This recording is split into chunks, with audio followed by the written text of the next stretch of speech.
Hello बच्चों, let's see this question. A monoatomic gas of n moles is heated from temperature T1 to T2 under two different conditions.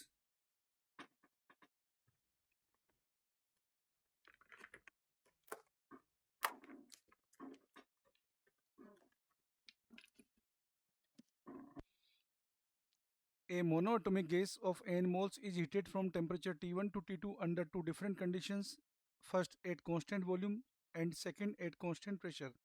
The change in energy of the gas is.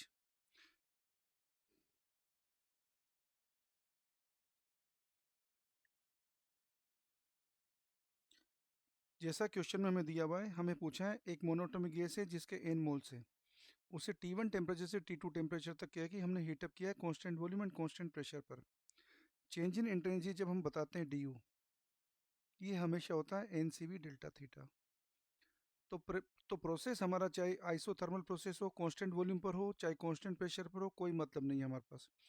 Change in इंटरनेजी की value हमेशा यही होती है सी we की value, चाहे monoatomic हो चाहे diatomic हो, उस पर तो फर्क पड़ेगा. लेकिन कांस्टेंट वॉल्यूम प्रोसेस हो चाहे कांस्टेंट प्रेशर प्रोसेस हो, हमारे पास डी यू की वैल्यू तो फिक्स है ना.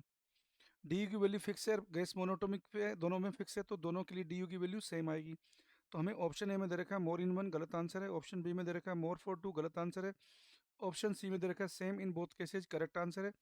डी में दे रखा है इंडिपेंडेंट नंबर ऑफ मोल्स, ये गलत बात है क्योंकि एन पर डिपेंड करती है. तो यहाँ पे हमारा सही ऑप्शन है C, same in both cases. Best of luck.